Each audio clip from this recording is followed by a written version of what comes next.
இப்போ இந்த 8.15 வந்து for any vector or vector prove that நம்ம இதை தான் ப்ரூவ் பண்ணணும். ஆர் வெக்டரோட வேல்யூவும் இதுவும் ஈக்குவலுங்கிறத ப்ரூவ் பண்ணணும்.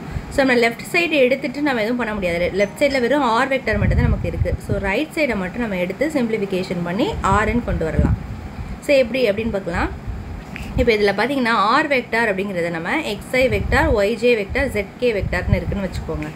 ஸோ இதை வந்து நம்ம எப்படி ப்ரூவ் பண்ண போகிறோன்னா லெட் ஆர் வெக்டார்ங்கிறத இது வச்சாச்சு. இப்போ இந்த ஆர் ஐ வெக்டார் இந்த ப்ராக்கெட் இருக்குல்ல, ஸோ அதை மட்டும் ஃபஸ்ட்டு கண்டுபிடிச்சிக்கிறாங்க. அதே மாதிரி ஆர் ஜே வெக்டார் இந்த ப்ராக்கெட்டில் இருக்குது, இங்கே ஆர் கே வெக்டாரில் இருக்குது. ஃபஸ்ட்டு கண்டுபிடிச்சிட்டு, ஏன்னா நம்ம ஸ்டெப்பில் கண்டுபிடிச்சோன்னா நம்ம லென்த்தாக போயிடும் அந்த எக்ஸ்ப்ரெஷன், அதுக்காக நம்ம கண்டுபிடிச்சிட்டு அதுக்கப்புறம் இதில் சப்ஸ்டியூட் பண்ணுறாங்க. இப்போ ஆர் வெக்டார் டாட் ஐ, இப்போ ஆர் வெக்டாருங்கிறத தான் நம்ம என்ன எடுத்திருக்கோம், எக்ஸ்ஐ ஒய்ஜே ஜெட்கேன்னு எடுத்துருக்கோம். ஸோ அதனால் ஆருக்கு பதிலாக அதை சப்ஸ்டியூட் பண்ணிட்டோம்.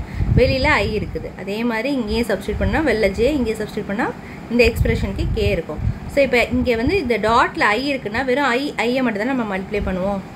ஏன்னா ஒய்க்கு வந்து அந்த சைடு வேல்யூ கிடையாது, ப்ராடக்ட்டில் 0J தான் இருக்குது, அதே மாதிரி 0K தான் இருக்குது.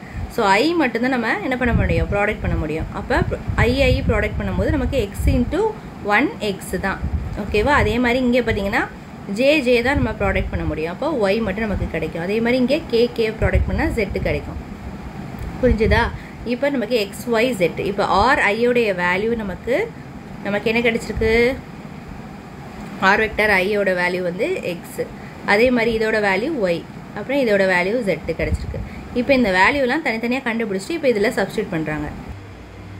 இப்போ நம்ம ஆர்ஹெச்எஸ் எடுக்கலாம். ஆர்ஹெச்எஸ் இது ரைட் ஹேண்ட் சைடு, இதுதான் நமக்கு ஆர்ஹெச்எஸ். இப்போ இந்த ஆர்ஹெச்எஸ் வேல்யூ நமக்கு இருக்குது. ஸோ இந்த வேல்யூவில் ஆர்ஐக்கு பதிலாக நம்ம என்ன கண்டுபிடிச்சிருக்கோம், எக்ஸ்ன்னு கண்டுபிடிச்சிருக்கோம். ஆர்ஜேக்கு பதிலாக ஒய்ன்னு கண்டுபிடிச்சிருக்கோம். அதே மாதிரி ஆர் வெக்டார் கேக்கு பதிலாக நம்ம ஜெட்டுன்னு கண்டுபிடிச்சிருக்கோம். ஸோ இந்த மாதிரி கண்டுபிடிச்சதெல்லாம் இந்த இடத்துல சப்ஸ்டியூட் பண்ணுறாங்க. பேலன்ஸ் இருக்கிறது அந்த ஐ ஜே கே பக்கத்தில் வருது. ஸோ அப்போ இது எல்லாத்தையும் சேர்த்து நம்ம என்ன கொடுத்தோம், நேமு ஆறுன்னு கொடுத்தோமா. ஸோ அதனால் இதை வந்து ஆறுன்னு சொல்லிட்டு எழுதலாம். ஸோ அப்போ ஆர்ஹெச்எஸ்லேருந்து லெஃப்ட் ஹேண்ட் சைடு எல்ஹெச்எஸ்ஸை நம்ம ப்ரூவ் பண்ணிட்டோம். ஸோ அவ்வளோதான் இந்த ப்ரூவ் தட் சம்.